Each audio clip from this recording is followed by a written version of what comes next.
Hello, and welcome back to the Author Roundup, a special segment of the Book Connection Show where we meet up and coming indie authors and talk to them about their recently released books.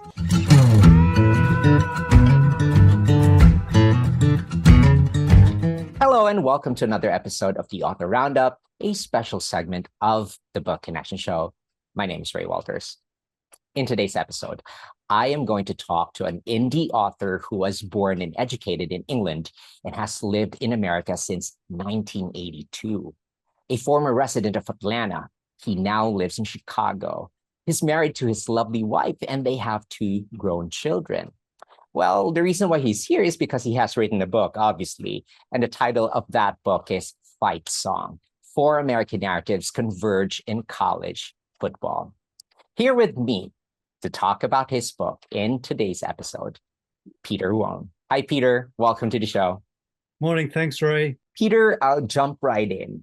The title of your book is Fight Song: Four American Narratives Converge in College Football. Can you tell us about this book? Well, the title, first of all, Fight Song is the name given to the brief kind of song chant which every college has, which is sung and played at college sporting events before, during, and after. It's typically a short song with a few kind of ordinary lyrics, but very particular and very special to that particular college. And fight songs like this, I don't think appear anywhere else in the world. So Americans will see the word fight song and they'll know exactly what it means. Non-Americans won't know what it means. But the book ultimately, as the title says, the narratives converge, are brought together in college football. And so fight song is a unique characteristic of college sports and college football in particular. So that's the rationale behind the title. Right. I had a chance to read a portion of the book's summary, and it talks about four narratives that converges into a single point, which is football.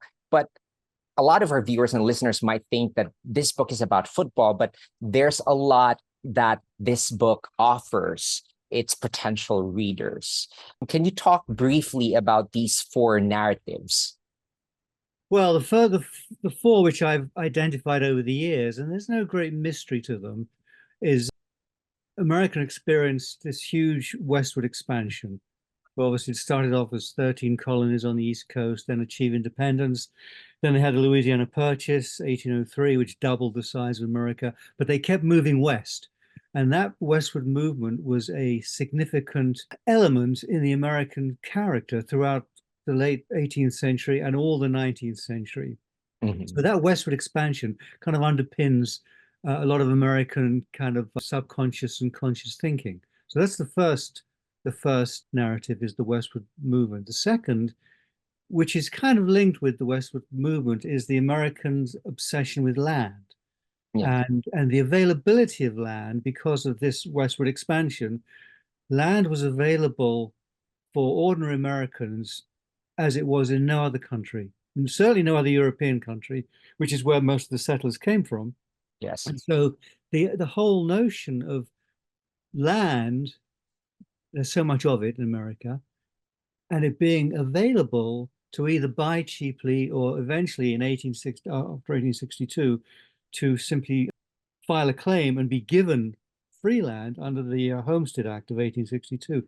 This was a second narrative, which was really, it almost obsessed a lot of Americans, the idea that they could leave their lives on the East Coast, head west, buy some land cheaply, or else eventually settle and claim it for free. It's unparalleled. And there's some quotes in the book about how, for Europeans, that whole notion of simply marching west and claiming land is so alien to European thinking, but it's so fundamental to American thinking. The third narrative is in 1862, Congress passed a measure called the Morrill Act. He was a congressman, and he basically used land, again, that whole kind of theme of land. He used land, grants of land to each state to be sold, and set up state universities. And this was a huge change in the direction of higher education, which always has been linked with religion. Almost every university founded before 1862 had a religious base. And the book lists all the different Yes. the religions. And there's lots Right. of, they're mostly Protestant, they're mostly Yes. nonconformist, Baptist, Methodist, Yeah. subunits of those sects, if you want to call them sects. But they were tied with college creation. Colleges equals religious institutions. And then 1862 comes along, and this senator, well, he was a congressman at that point, senator later, he said, no, I want to focus American higher education on two things: agricultural development and mechanical art, which is basically engineering, because he said that's what America really needs. America does not need the liberal arts, the classics, the Latin, Greek, and all that stuff, but it's a growing country, and it needs higher education to address the needs of this expanding nation. So that took higher education in a completely different direction, away from the religious ties it had always had. It branched off to secular, and it also branched off to state funding. There was a bit of state funding before, but not very much. Funding had typically come from the denominations. Hopefully, if you were part of a rich denomination like the Baptists, you would get some money. But the Morrill Act separated from all of that. It said, we're nothing to do with religious links. We are secular. We're state-based. We're formed by federal grants of land, and we're going to take this higher education thing into a new direction. So that's the third key narrative. And of course, every state has at least one of those. They're called land grant colleges because they were formed by the grants of land. And those universities, many people and many Americans don't know which ones they are, but University of Georgia, Penn State, Clemson, a lot of the really huge, famous universities are actually formed as a result of the Land Grant Act. So that's the third narrative. The fourth narrative is again education based. It's the GI Bill, which was another federal measure enacted in 1944, which provided lots of benefits for the returning veterans from World War II. And one of the key benefits was free higher education tuition. And many of these veterans who had probably no thought of going to college, all of a sudden are presented with this massive opportunity, and millions of them took it. And it transformed their lives, and also by implication the lives of their children and family. And that kind of boosted American productivity, whatever you want to call it, American growth in that post-war period. Now you look at my old country, England, the years, it did not have anything like a GI Bill. My father served in the Second World War, came back, his job had been eliminated, and he didn't know what to do. He had no options except that he would move to London to try and find a job. And the years immediately following World War II in England have been called, and I quote an author in the book, the age of austerity, because England had no money because of the war had bankrupted it. There were no educational opportunities to kind of grow Britain out of that. And it was a very tough time, post-war Britain. America, on the other hand, was paying for all these veterans to go to college. And after they'd spent their 3-4 years there, they kind of emerged ready to kind of help America grow even more, which it did. So that's, I think, the fourth key, the fourth element, fourth narrative. Right. And we're not expecting you to talk further into how these four narratives meet and intersect on a single point, which is football. Now, our viewers and listeners, if you would want to go ahead and know further, the best way to do this is to buy Peter's book. But that in itself, Peter, is very much interesting. Now, one question I have for you is that what inspired you to write about this? Well, it's a good question. I think, I'm not American.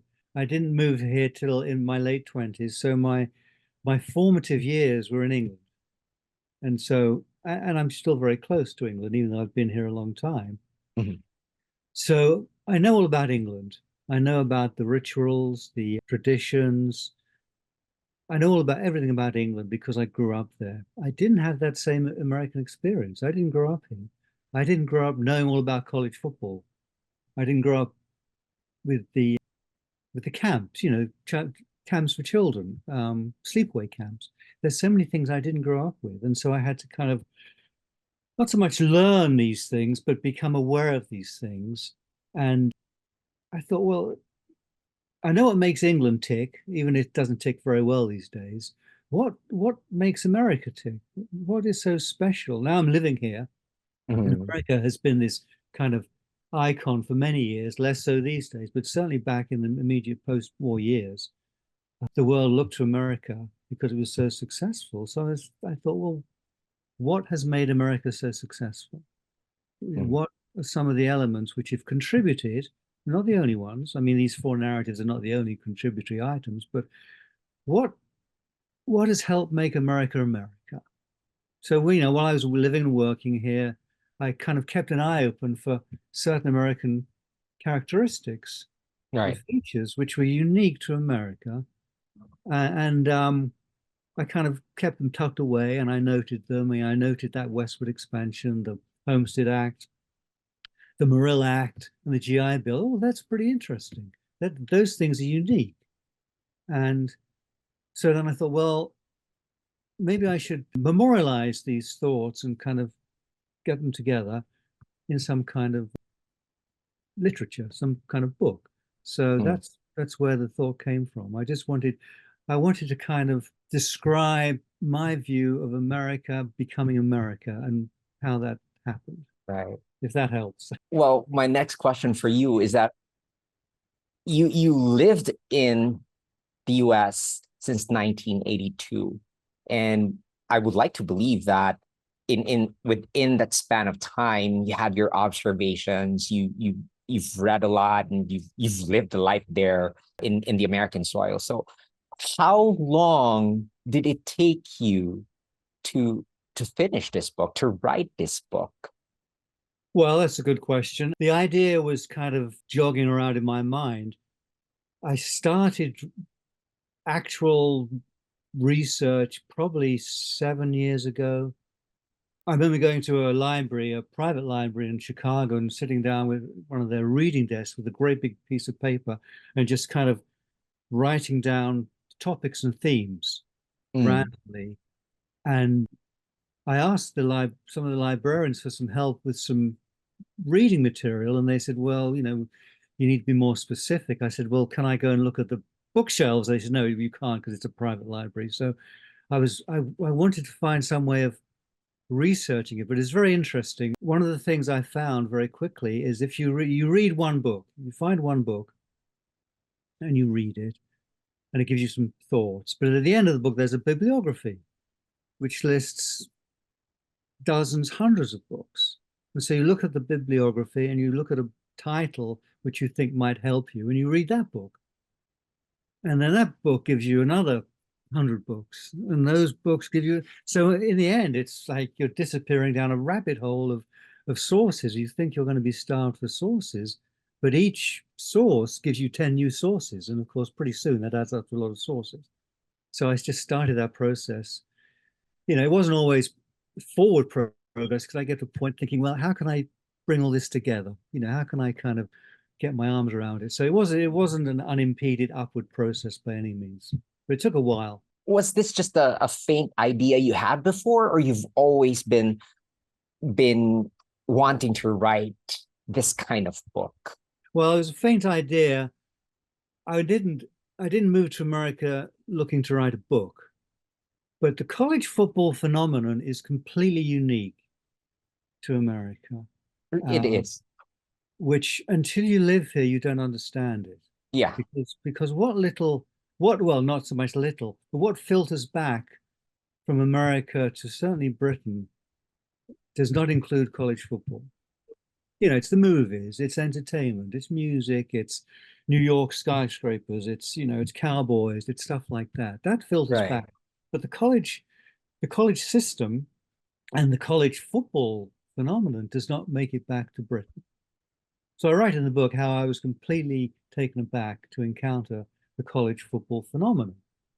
And the more I watched it and observed it and attended games, I thought, well, why is this so popular?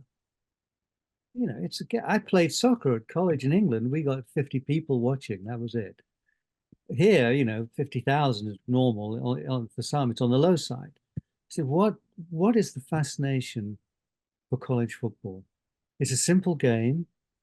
You just have to move the ball.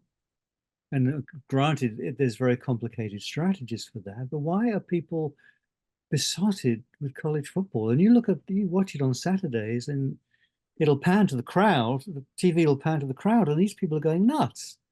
Why are these people Right. going nuts over this game?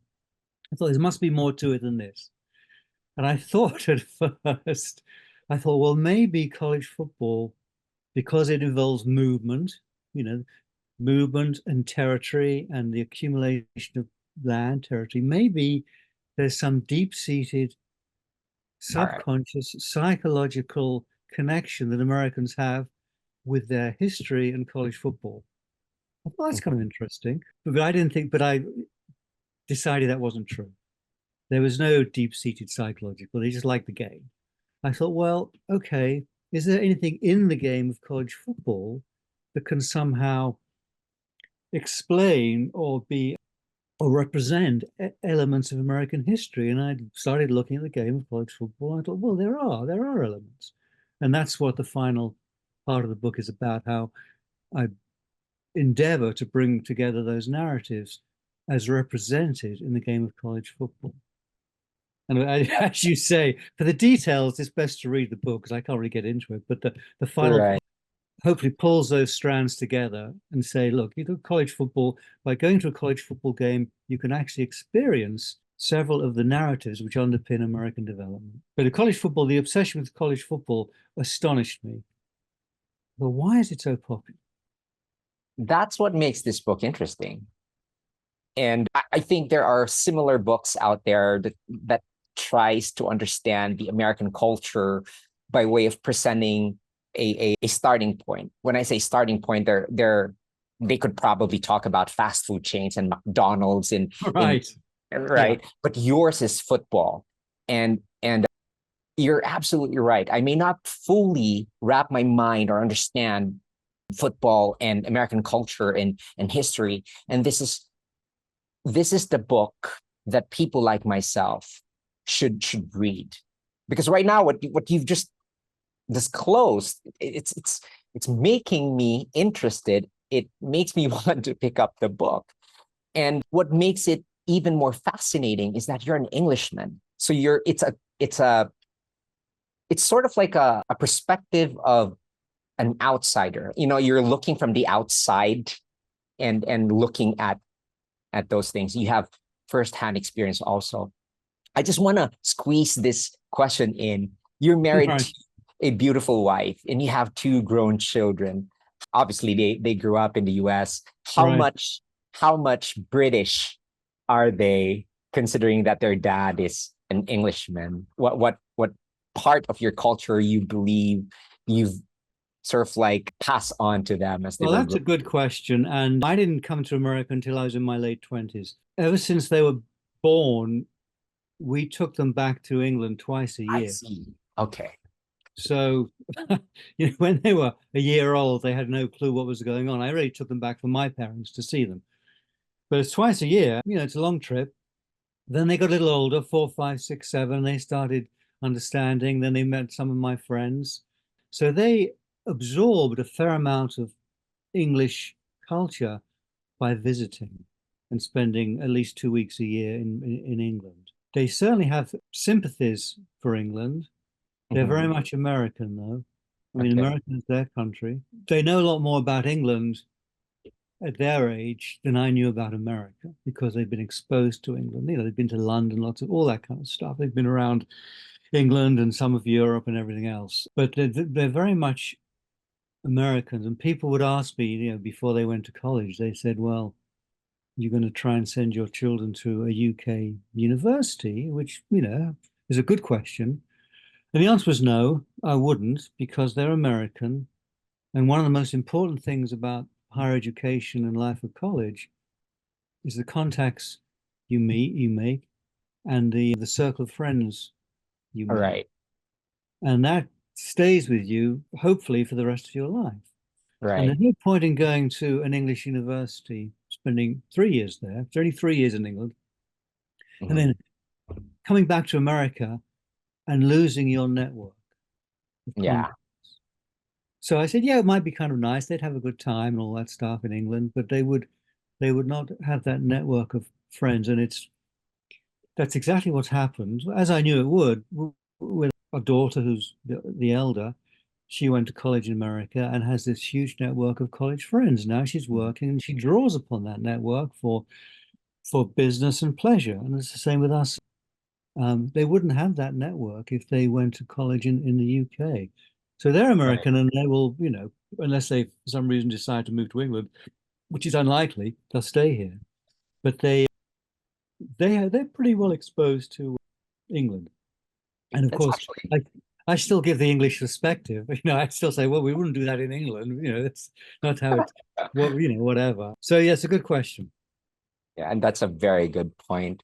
Peter, let's go back to your writing. When you were writing your book, for you, what was the most difficult part of your writing process? I know you mentioned earlier that once you've read a particular source, that source opens you up to other different sources. Yes. Apart from that, what made the writing process difficult for you?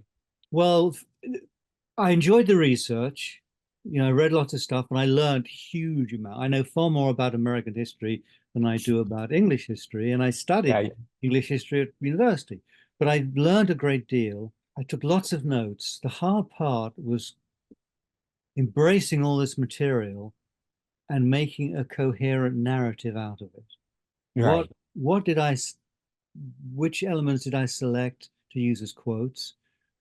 What what narratives of other people did I kind of borrow, which is, all authors borrow?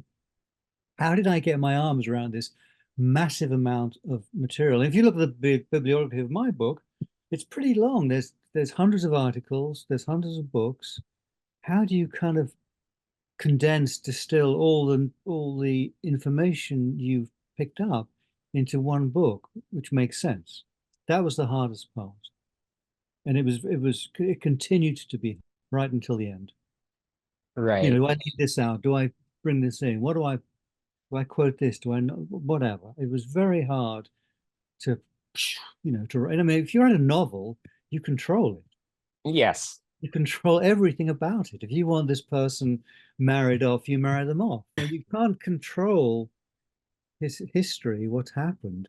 You can certainly now history is the study of history is essentially seeing the same thing from multiple perspectives, right. which is, but you can't make it up. You can't, like in a novel, you can't make things up. You say, well, I wish this battle had gone the other way. It went one way, and that's it. So you have to embrace what happened, put your own spin on it, which every author does, and then hopefully it becomes a coherent unit. Very hard to do. Mhm. Very frustrating. Yeah, I mean, the other thing is one thing I would suggest to every author is to start off with a plan. And whether it's fiction or non-fiction, you've got to have a plan. Plan one. And you've got to Right. have a plan and work through it. And your research has to kind of adhere to that plan. But also important, don't be as afraid to tear that plan up and start again. Same elements, different plan. You don't get Right. don't get wedded to anything too deeply that I can't not include this bit. If it doesn't make sense, take it out. Start Mhm. again. So you've got to have a plan A, plan one, and be prepared to have plans two, three, and four, and five. Yeah. Be flexible. Be flexible. There's one of my favorite writers from the 18th century, Dr. Johnson. He said, when you're writing something, if you have a piece which you really, really like and are very fond of, he said, take it out, Mhm. which is really interesting. He said, it's fascinating to you, but it may not be interesting to other people. Take it out. And that's a pretty good precept. I didn't always follow that because there's some pieces I kept in I really liked. But the whole editorial process was very difficult for me because I'm not a professional writer. How do you identify pieces of your book or topics or sections or that you feel that may not be interesting for your readers? How do you identify that? Do you ask someone else to read your book, or do you discuss this with an expert? How do we identify? Well, it's yeah, I did have someone, a friend of mine in England, read a lot of the book, and Mhm, then she became pregnant and she couldn't. And she was very helpful, but it was really the opposite. Let's say I would read an article, a 20-page article in a historical journal. I would have there with my highlighter and I highlights the bits I liked. And then I would come across a bit I really liked, a quote, which seemed to sum up or encapsulate the particular narrative I was trying to represent. And mhm, then I would mark that in red, and then I would, put it to one side, label it, and then I would try and incorporate that quote from someone else into the mhm. book because I thought that would advance the narrative and it would encapsulate the narrative. You take something like the GI Bill, there's been a lot of stuff written about it. Right. But how do you, or the Morrill Act, even more stuff written. But I was looking for a quote from someone else which was very pithy and was very focused and which seemed to summarize what I wanted to say. And so Mhm. I would take that quote. So it wasn't so much what did I look to leave out, but what did I look to put in, which was the driving force. And even then, a lot of the stuff I thought I put in, I didn't put in the end. There's a lot. I did a whole section on the impact of the frontier, the moving frontier, Right. the westward movement and the frontier is very important. The notion of a frontier is very crucial to Americans, and part one of the book addresses the frontier. I wrote a whole 20,000 word section on the impact of the frontier on Mhm. democracy because that's been a historic issue. But I was very pleased with it. But then as I came to put the book together, I thought, well, I'm pleased with it, and then I spent a lot of time on it. Does it add much to the narrative?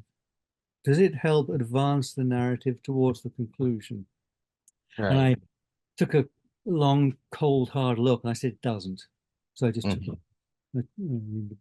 And there was another whole section on the impact of the frontier on American culture, on movies, on books, on art, on drama. And again, about 15,000 words. I was very proud of it, but it didn't advance the narrative. And so I took it out. And I think that's another precept for authors. Writing a book, whether it's fiction or non-fiction, you're basically taking the reader by the hand and taking him on a journey. And yeah, the destination is important, but if the destination was all there was, then you just sort of you just put the summary of the book in one page and say, there we are, that's it. But it's the journey which is so important in a book. People read a book to experience a magical journey, Yeah. and you've got to keep them moving forward. Now, you can take little diversions, but you can't take big diversions. Right. You can't stray from the path too much. You've got to go down that path with the reader, take them down the path, hopefully engross them, and then show them the destination at the end. But you can't suddenly say, well, I'm in New York. Let's take a side trip to Boston. It's too far. It's too difficult. You can take a side trip to, I don't know, you can go to on the Staten Island ferry or something, but you can't go hundreds of miles out of your way. So keep the reader focused, keep on the journey, little diversions, but not big ones. So Right. that's another suggestion. You said earlier that apart from researching, that you enjoyed it so much when you did the research when you were writing for your book. Mhm. Apart from that, what other things did you enjoy when you were writing this book? Well, I did enjoy the learning. I mean, I'm Right, a right. professional historian, but that's what I studied at college many years ago is history. I just enjoy learning about the past. I enjoyed looking at things from different angles. And now the analogy I use is football, not Yeah. necessarily college football, but football. Now you watch football, college, of course, say college football on TV, and the camera's up on the sidelines, up at the half, on the side, looking down. And something will happen. I'm not sure how familiar you are with college football, but you have a play, it's over in 8 seconds, 5 seconds, then they stop and they reset. Mhm. So you see the play from the perspective of the camera up high in the stands, but now they have four, five, six other cameras all over the place. They even have a camera above the players, and then they'll replay that particular scene through the eyes of the different cameras. And all of a sudden, it looks different. You thought you knew what had happened, but then you have another camera from the other side showing you stuff you hadn't really seen. So your whole perspective on that particular 5 second play is completely changed because of the view from the other cameras. And that's like studying history. You can't just read one book. You've got to read multiple sources, sometimes conflicting sources, Right. and put them all together, and they will give you hopefully a much more coherent, holistic view of what Right. happened. And I enjoyed that. I enjoyed that. The frontier, the whole notion of the frontier is very controversial. The 19th century view of it was that it was this inexorable march, triumphant march of white Americans from the east to the west. And Right. then over the years, that was challenged. Well, they kind of did some bad things to the Native Americans. Well, they did some bad things to the environment. Mhm. It wasn't that great. It wasn't that triumphant. And in the 1980s, there was this whole revulsion against that triumphal movement. And it's very interesting to read the triumphant narrative and then encounter the opposite narrative. So I enjoyed that, seeing different perspectives. Right. And I think our viewers and listeners will enjoy the very fact that this book is well researched. I hope, yeah. Yeah. And I can see and I can hear the passion from you. And this is not just a book that, some authors, I wouldn't want to say this really, but well, in my case, I'd probably publish a book for the sake of publishing a book so that I can call myself an Right, author. well, but there's some of that in Right. all of us. Yes, there's certainly that element. But we just take the GI Bill, for example. The GI Bill has long been viewed as this iconic, transformative, wonderful federal measure which just changed the lives of millions of American veterans. It's true. But there's a darker side to the GI Bill, which is the problems encountered by African American veterans. Yeah. Some of the issues which women faced as a result of the GI Bill, indirect issues, the scandals. A lot of people basically swindle the government out of millions, billions of dollars because the Right. government basically handed out all this money and said, here we are. And people of less than reputable thinking, they said, well, we can maybe make some money out of this.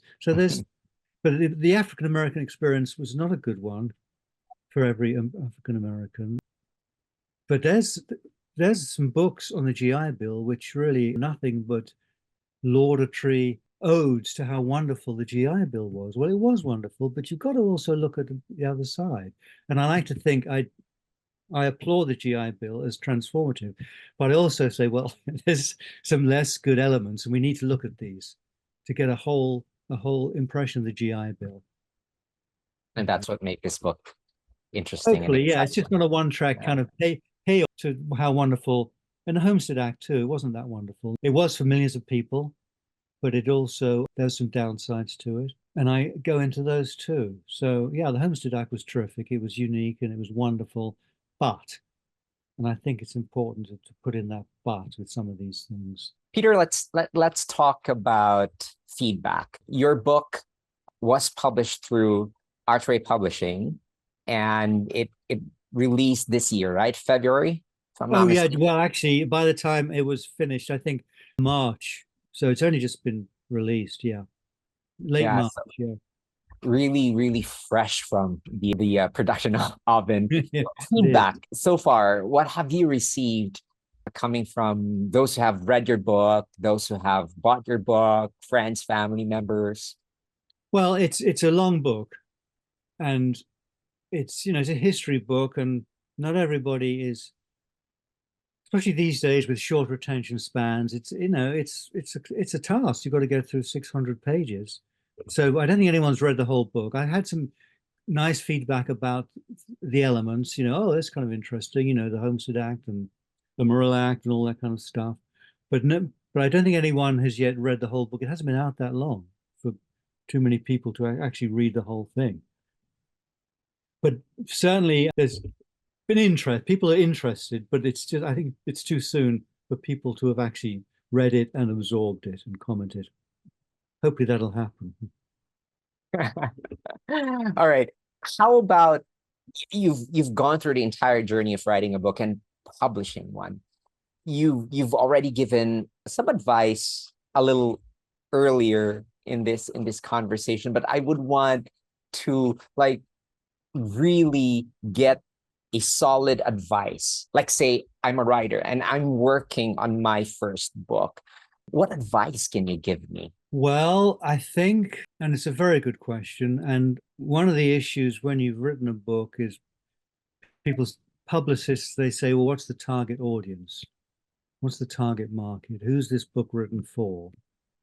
And that's a question you should really ask yourself before you start writing it. It shouldn't be a question asked at the end of the process. Well, who does this book appeal to? Is it just the 18 to 35? Is it just retired people? Is it children? But usually, I think before embarking on writing a book, which is hard work, but it's also consuming. I think most authors would agree that writing a book, whether it's fiction or nonfiction, it does consume you because you're always thinking about it. Mhm. And I think before you could go down that long and difficult road, you should probably think, well, okay, I'd like to write a book about this. Who's going to be interested in this? I'm really interested by the history of bats in churches in 18th century England. But is that really something anybody else is interested in? Yeah, Probably not. it's a very good consideration. I Yeah. think you have to, if you want to sell books, that was not necessarily my main concern. I just wanted to memorialize my experience of living in a foreign country for all this time. But if you want to sell books, you've got to really be a little clinical and say, well, who's going to buy this book? Is this book going to be interesting enough? Yeah, and that's a tough question. Right. Another question people, which authors are supposed to ask, would be authors are supposed to ask themselves is this really a long magazine article rather than a book? Are you Mhm. trying to make a book out of something which is really more suited to a 30-page magazine article? Are you just stretching it out? And in my case, that wasn't really a big issue because there's so much material that I was cutting almost more than I wrote. But I Mhm. think would-be authors, you have to think of that. So that's another consideration. Who's going to buy it? Who's going to be interested in? I think you should probably float the idea by other people. Right. I think I didn't because that was less of concern. And I did think it might be interesting anyway. But I think Right. probably float it by other people. I have a friend in England. She's a very good friend, and she decided to write a book for children. Hmm. And she wrote this, she had it outlined, and it was a children's book, but the subject of the book was this kind of magic lamp, which was passed down from generation to generation. Okay. And it wasn't very interesting. And I had to say to her, you know what? Children, when they read books, they identify with the character. Yeah.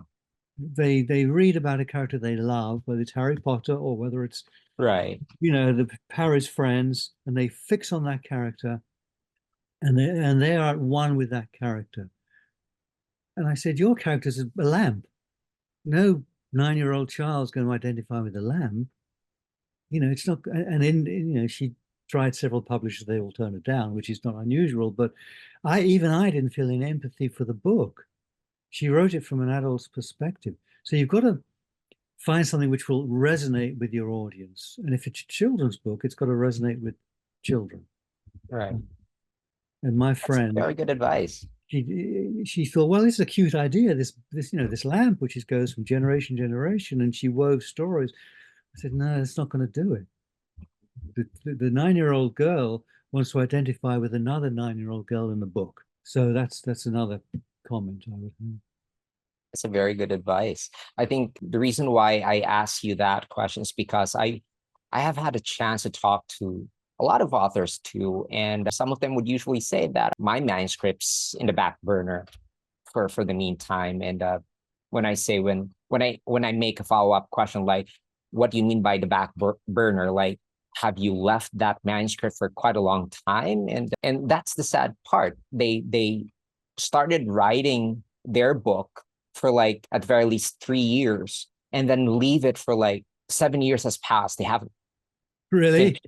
Yeah, and that's the Whoa. sad part. That's really sad. And I can only encourage them, but they really have to look deep inside and ask themselves questions like the ones you post.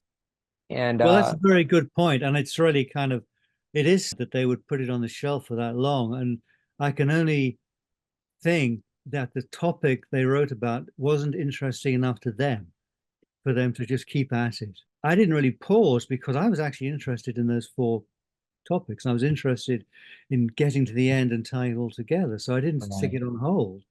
But I think if you do have a manuscript and you just put it on the shelf, I think it means that you're not passionate enough about that manuscript to finish it. And if Mhm. you're not passionate enough about it, then no one else is going to be passionate about it. So that's probably and that's an interesting thing, which I didn't realize people did that, but I guess they do, that they should ask themselves, is this something which I feel strongly about Right. and I'm emotionally involved with, that I'm just going to go bang away at it, and there's going to be ups and downs and Mhm. setbacks and rewrites, revisions, all this stuff, but I'm sure as heck going to take this thing through to completion, good, bad, or ugly.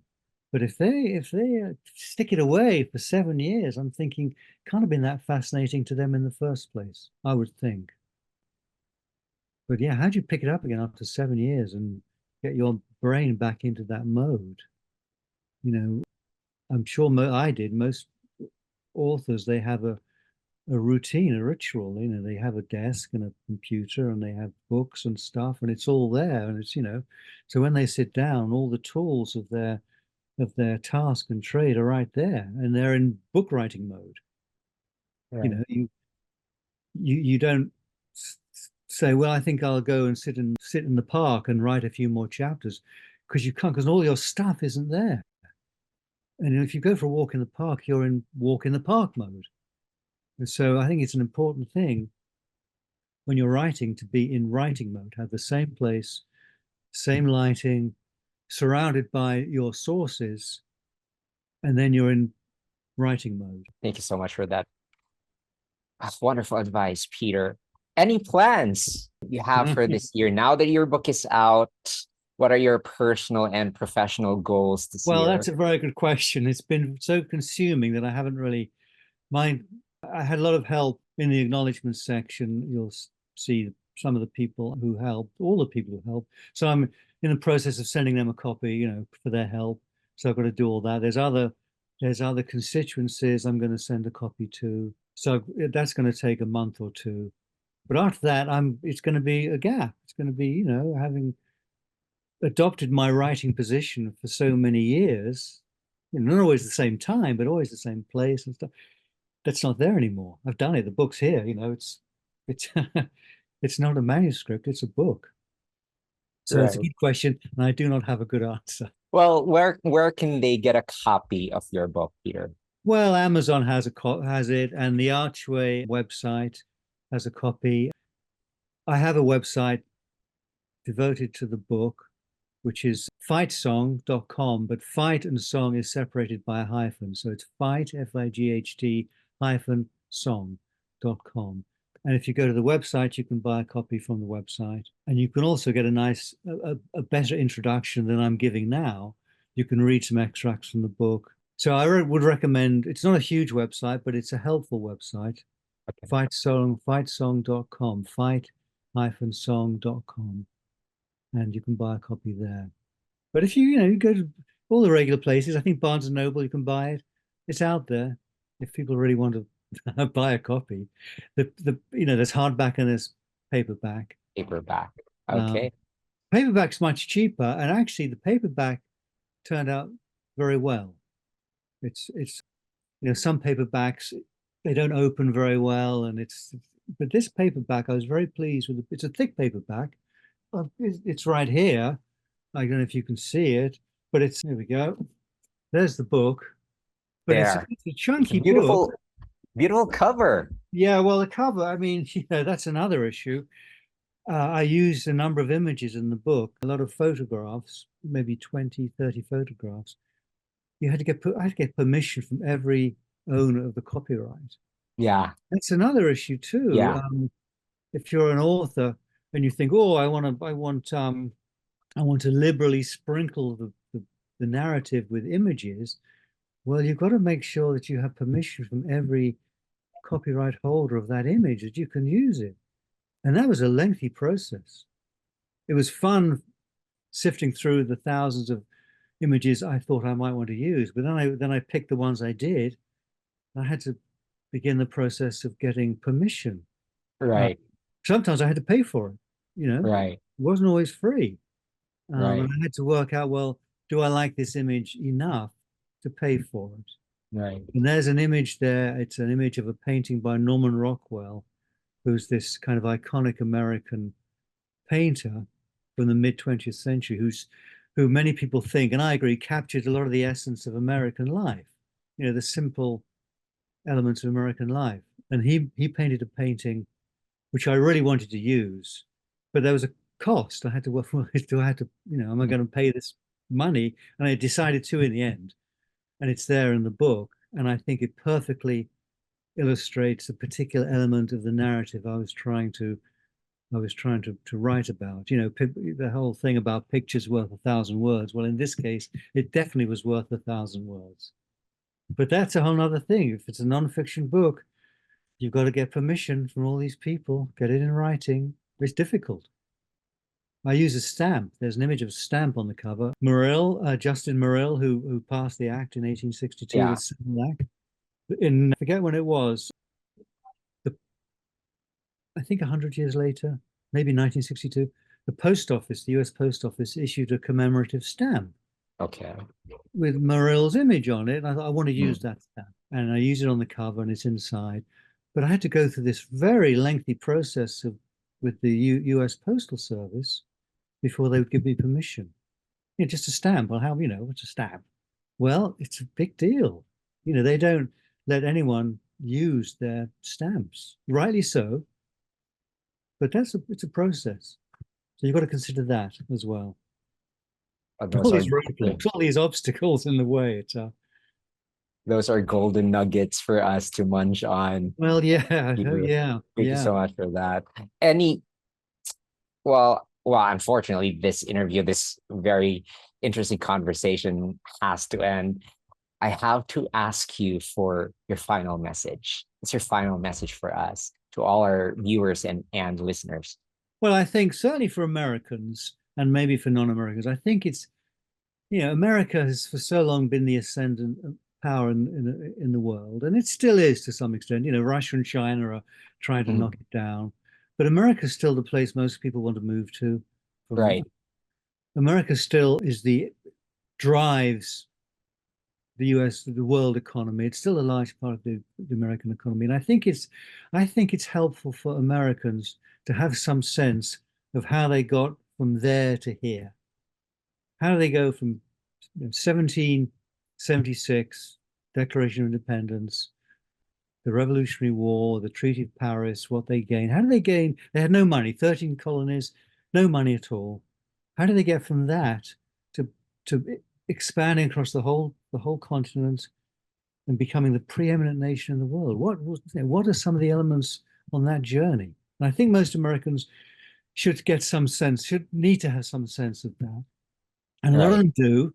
Some of them do, but I think the book does point out some of the key narratives which help propel America towards becoming America, to use something of a cliche. And it's a long book, but it's not that long.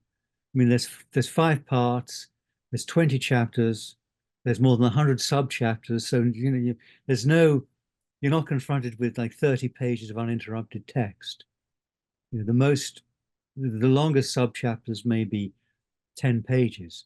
So it's very digestible yeah, as a work. I didn't want it to be kind of intimidating. People say, oh, this book, 600 pages. Well, it is, but it's 600. It's really like it's really like 100 short stories which are linked together. And I think that way it's more digestible. So you don't have to sit down and think, golly, maybe I'll try and read 30 pages. You don't have to. You can read 3 or 4 or 5 pages of a subheading and move on to the next one later. So that's my parting thought. Well, Peter, this has been a short but fun conversation. I would like to thank you for letting us have you on the show. Sure. My pleasure. Thank you. Okay. Well, thank you so much to both our viewers and listeners on our YouTube and podcast channels. Now, before you go, show some love by subscribing, of course, to our channel. Stay tuned for our next interview on the Book Connection Show, where we meet extraordinary indie voices with incredible stories. This is Ray Walters.